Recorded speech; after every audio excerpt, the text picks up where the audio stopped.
how are we? My name is Aditi Gupta and welcome to my YouTube channel Live a Little, Love a Lot. And here we are today to bring to you the story for the month of May, and the title of the story is called And Next Month. But before we begin, don't forget to grab yourself that cuppa, sit, relax, and let's dig in together. I'm going to start reading.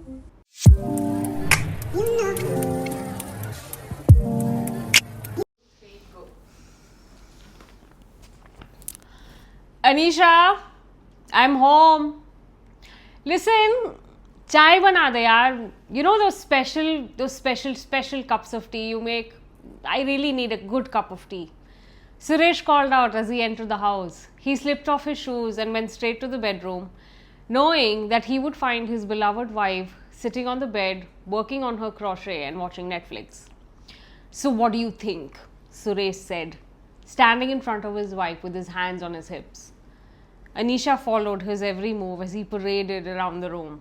She let out a long sigh and put her latest half-done creation into her crochet bag. She nodded her head in dismay. Why do you always have to color your hair black, jet black? Why don't you just get something a little bit more sober, like a lighter shade, like brown, but why jet black? Maybe you should just stop dyeing your hair, like just stop coloring it. Maybe, let's look at our age. Because of you, I also have to dye my hair. We look like such a funny pair. Husband has jet black hair, wife has hair white as snow. But sweetheart, your hair isn't as white as snow. It isn't yet as white as snow, but it will be. Right now, we're just all salt and pepper.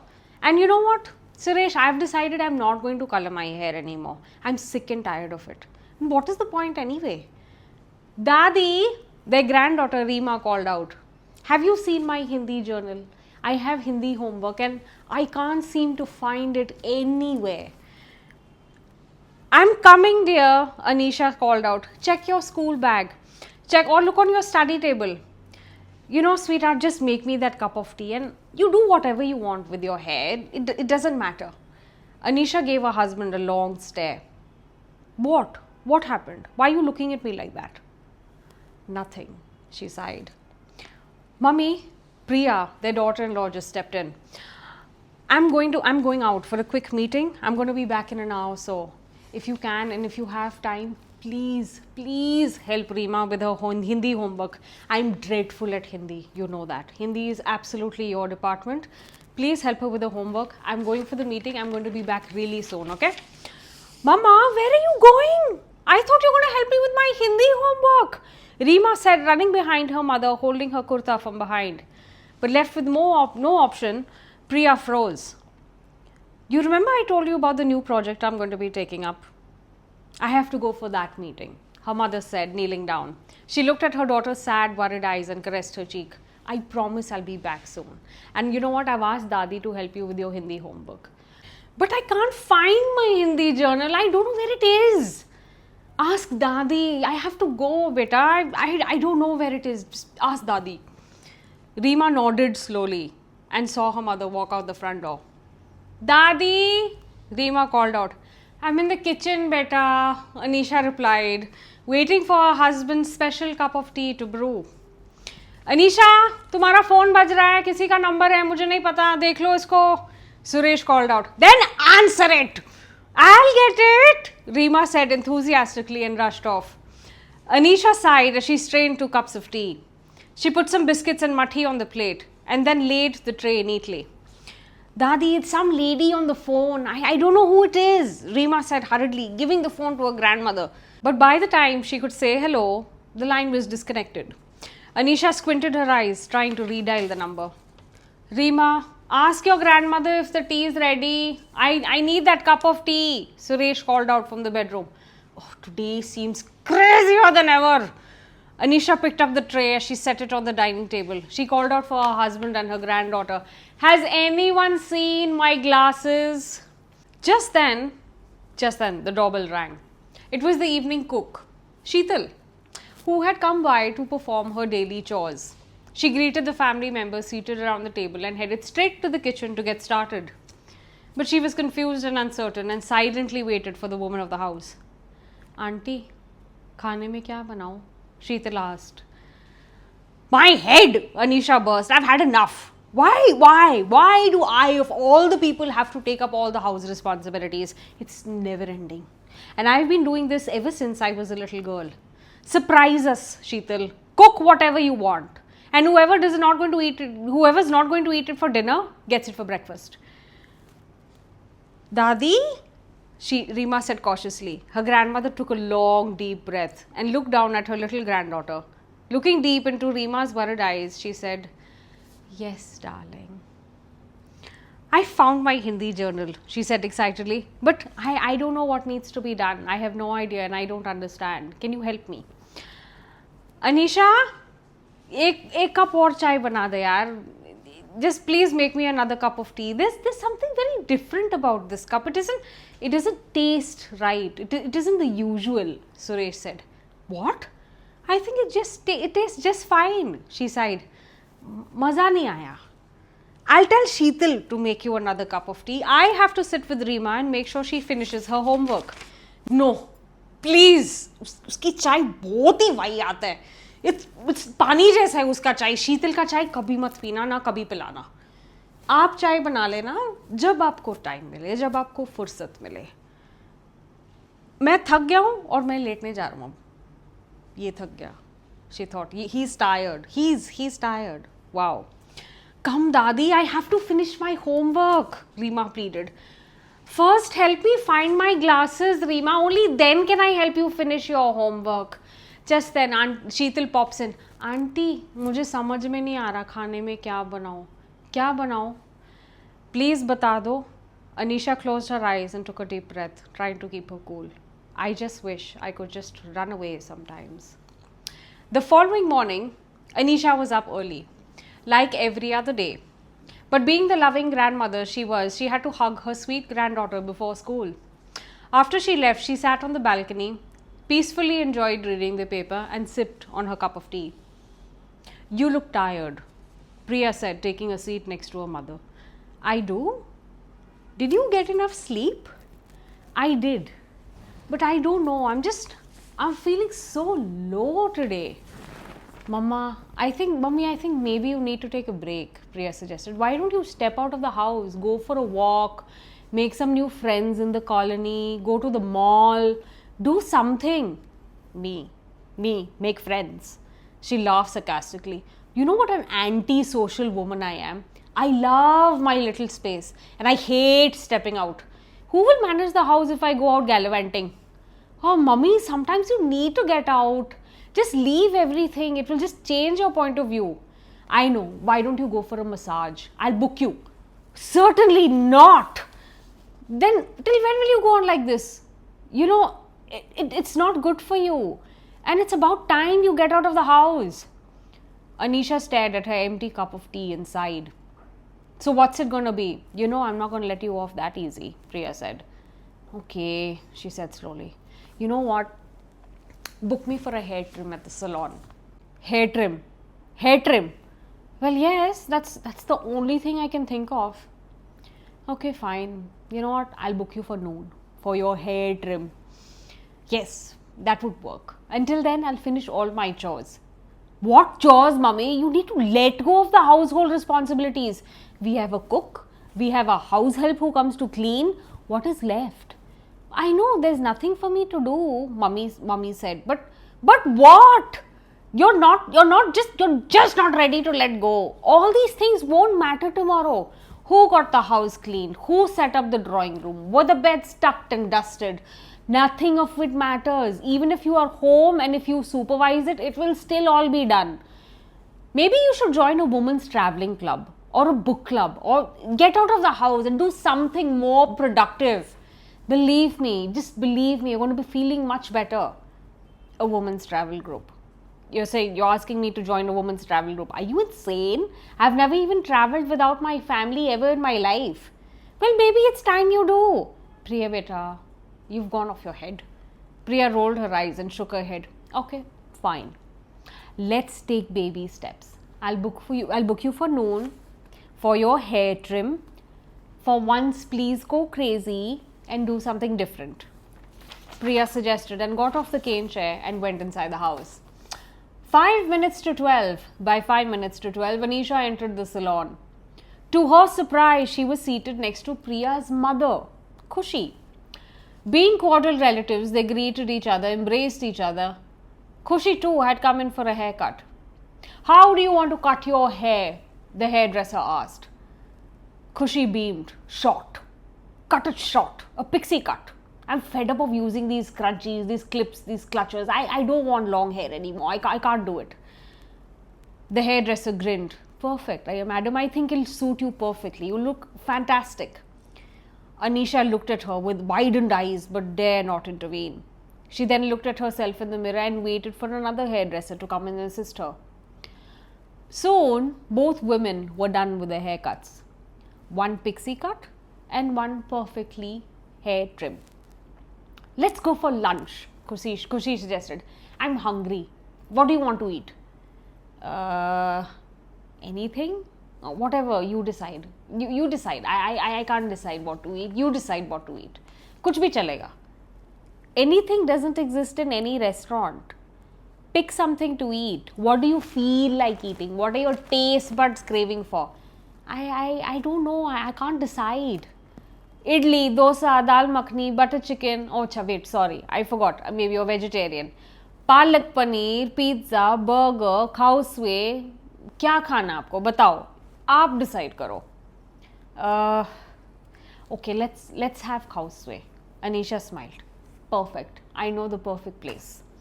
In due time, the two women found themselves a nice corner at a contemporary restaurant, Burma. They ordered Burma khawswe and Pad Thai khawswe. As they ate, Khushi, being the talkative one and the chirpy one, had lots to say. Anisha silently listened, nodded along and slurped her noodles. Khushi rambled about her life, her regular visits at the NGO, how life has been and how she's taken her life back on track after the divorce, and how lucky Anisha is to live with their only granddaughter and have Reema with them all the time. But what really caught Anisha's attention was when Khushi mentioned that she was going on a holiday at the end of the month. Wait, where are you planning to go? And when are you planning to go? Anisha asked.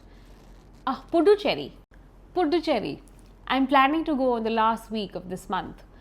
Khushi replied and continued their conversation for her love of travel as she rambled along around about the trip which she had recently come from, her trip to Kashmir. Anisha put on a straight face, trying to hide her inner emotions which were erupting like a volcano. She could feel her inner voice screaming, telling her to break free, get away from the regular rut. The rut had taken over her entire being and soon it would take over her sanity. What is the duration of your stay? I'm going for 6 days, Khushi said. 2 दिन तो traveling में लगेंगे, बाकी 4 दिन मस्ती मारेंगे. Why don't you come along? Priya told me that you've been overstressed, too tired, bogged out with work. Chal, maza aega, let's go. It would make a difference and sometimes one needs to make a change to recharge. Anisha listened intently, her mind racing with the possibilities. Her inner voice was screaming. Perhaps this was the push she needed to finally take that trip she'd always dreamed of. And you know what? Khushi's enthusiasm was contagious. Anisha finally found herself saying, yes, let's go. Let's go for the trip. This was her chance to break free. Okay, so it's done then. I'm going to share my flight details with you in the evening. And I really had fun today, Khushi said. And I'm really looking forward to our trip at Puducherry. Anisha smiled hesitantly. She pondered if she was doing the right thing. She had never travelled alone before, or with friends. It was always family trips once in a blue moon. How do I break the news at home? What am I going to tell Suresh? Who's going to manage the house when I'm gone? Would Priya be able to handle the kitchen? Who will handle Reema when Priya is at work? Who will meet to Suresh's endless demands? Anisha, why do you look so stressed? Come, just relax, just let go. We'll have a good time. I'll make it a trip to remember. Chalte hain. Go, you fool! Her inner voice screamed. This is your chance to get out of your comfort zone and finally experience something new. Anisha took a deep breath. Okay, you know what? Let's do this. Let's go. So, only a week before her trip, Anisha decided to drop the bomb on Suresh. What? You can't go? I have my retirement party this weekend. It's the night before you leave. I've been harping about it this entire time. Anisha looked puzzled. You never mentioned any dates. I thought it was at the beginning of the next month. Why couldn't you be more specific? How on earth did I know that you, of all the people, are going to be taking a trip? That too with Khushi, who you have nothing in common. Anisha stared at her better half, stunned. And to add the cherry on top, you've never travelled without any of us. If I were you, I'll cancel the trip and be with me on my retirement party. It's a proud moment. Don't you see that? Anisha contemplated her options and let out a long sigh. Suresh's demands weighed heavily on her. She reluctantly spoke up. Suresh, I know that this is an important event for you, but this trip really means a lot to me. So if you could be a little considerate, I am going to go for this trip. And you know what? Maybe we can make both sides win.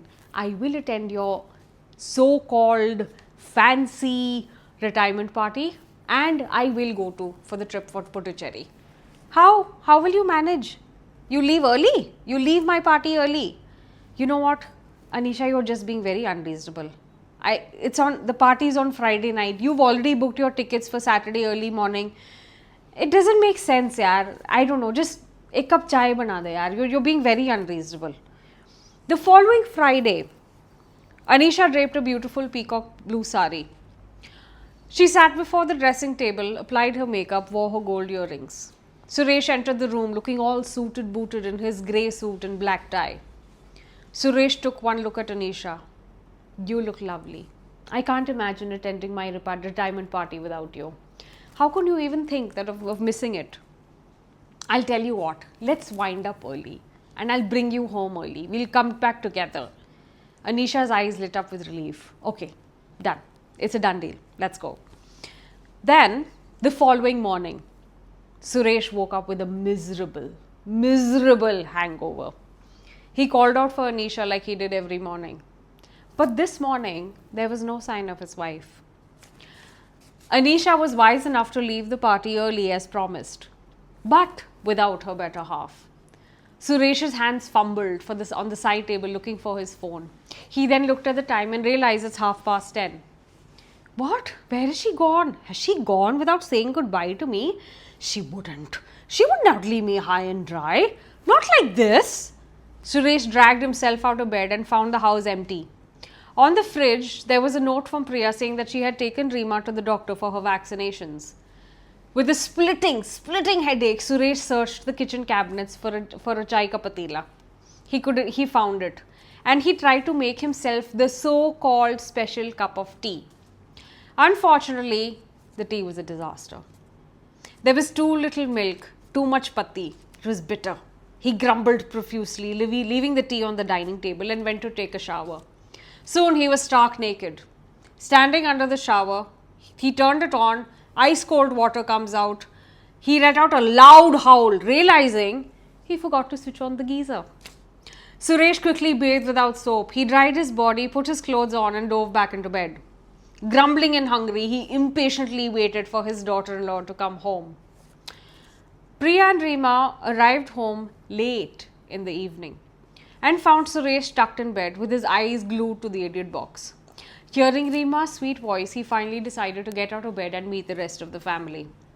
Priya hesitantly explained that the doctor didn't show up and the vaccination was cancelled, and they decided to go for a last-minute movie. Have you spoken to Mummy? He asked. Yes, of course, Priya said. She had a safe flight. She's checked into a fancy hotel. I think they're out for dinner right now and they have plans to visit Auroville tomorrow. He grunted. You two haven't spoken? Priya asked. I didn't want to bother her. I knew she'd be busy. 6 days later, Anisha walked through the front door, smiling ear to ear with 2 pieces of luggage and a straw hat on her head. At the dinner table, she couldn't stop chattering about her trip and the exciting adventure she had with Khushi and what a fantastic time they had had. Suresh listened. So, when is your next trip, darling? Oh, next month, sweetheart. I'm traveling next month. That's the end of the story. If you like the story, don't forget to subscribe to my channel, share and like, and don't forget to leave a comment below. Stay tuned for the next one. Take care.